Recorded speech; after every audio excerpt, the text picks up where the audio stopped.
सभी को राम राम। आपका मेरे एक और नए मिनी व्लॉग में स्वागत है। आज दिन की शुरुआत पुत्री के साथ हुई। सुबह सुबह पुत्री की स्माइल के साथ दिन शुरू हुआ। फिर मैंने दुकान खोलने का निर्णय लिया, दुकान की चाबी उठाई और दुकान की तरफ रुख किया। जैसे ही मैंने गेट खोला तो मैंने पाया मेरे गली के डॉग सुबह सुबह खाने के लिए मेरा इंतज़ार कर रहे हैं। जैसे ही मैंने दुकान की तरफ प्रस्थान किया तो मैंने जाके दुकान का शटर उठाया, दुकान का कांच स्लाइड किया और उससे पहले मैंने न्यूज़पेपर उठाया और दुकान की तरफ प्रस्थान किया। फिर मैं दुकान के अंदर जाने के बाद मैंने रसोई घर की तरफ रुख किया। रसोई घर से रात की बची हुई रोटी उठाई और डॉग को सुबह सुबह उनका ब्रेकफास्ट कराने का निर्णय लिया।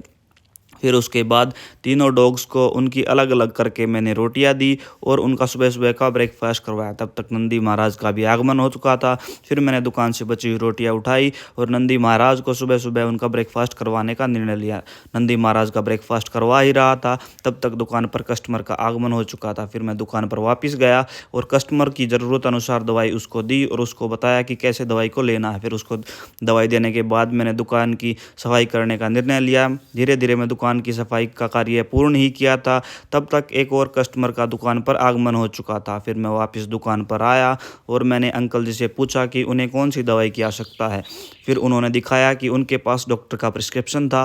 फिर मैंने डॉक्टर के प्रिस्क्रिप्शन को उनसे लिया और अच्छे से मैंने प्रिस्क्रिप्शन को पढ़ा और प्रिस्क्रिप्शन में से देखा कि अंकल को कौन सी दवाई की आवश्यकता है और कौन सी दवाई उनको कैसे कैसे लेनी है। पहले ये सारी चीज़ें मैंने प्रिस्क्रिप्शन से अच्छे से देखी। तत्पश्चात मैंने अलग अलग दवाइयों को अलग अलग बॉक्स से निकालने का निर्णय लिया।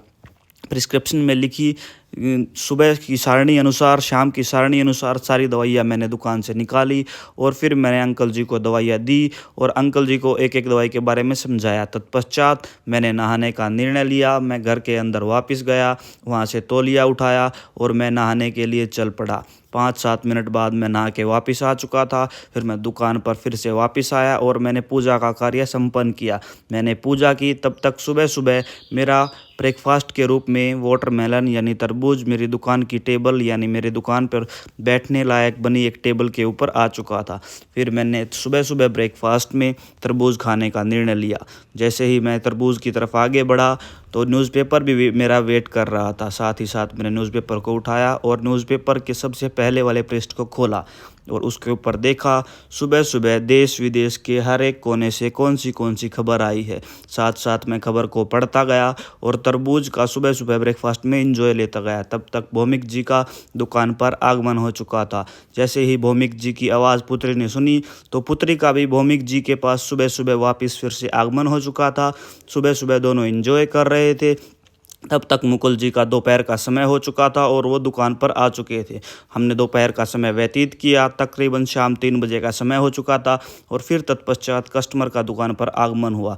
कस्टमर को उसकी प्रिस्क्रिप्शन अनुसार उसको किसी आई ड्रॉप की आवश्यकता थी।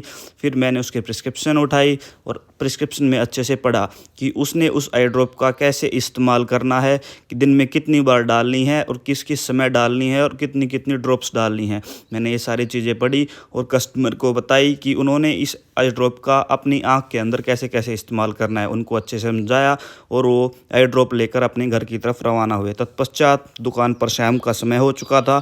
फिर अलग अलग प्रकार के अलग अलग बीमारी के कस्टमर्स का आगमन हुआ। सबके पास अपनी अपनी डॉक्टर की प्रिस्क्रिप्शन थी। मैंने सभी की प्रिस्क्रिप्शन को अच्छे से पढ़ा। दुकान के अलग अलग हिस्सों से सभी प्रकार की उनकी आवश्यकता अनुसार प्रिस्क्रिप्शन में लिखी गई दवाइयाँ उठाई और उनको एक एक करके सबको उनकी दवाई लेने लगा। तब तक जैसे ही मैंने आंटी को दवाई दी, नए कस्टमर का दुकान पर आगमन हो चुका था। फिर मैंने उस कस्टमर को भी दवाई दी। दोस्तों, अगर आपको मेरा व्लॉग पसंद आए तो मेरे चैनल को सब्सक्राइब करें, मेरे फेसबुक पेज को फॉलो करें, मेरे व्लॉग को लाइक करें और आप एक के लाइक से मेरा साहस बढ़ सकता है। आपका इस ब्लॉग को देखने के लिए धन्यवाद।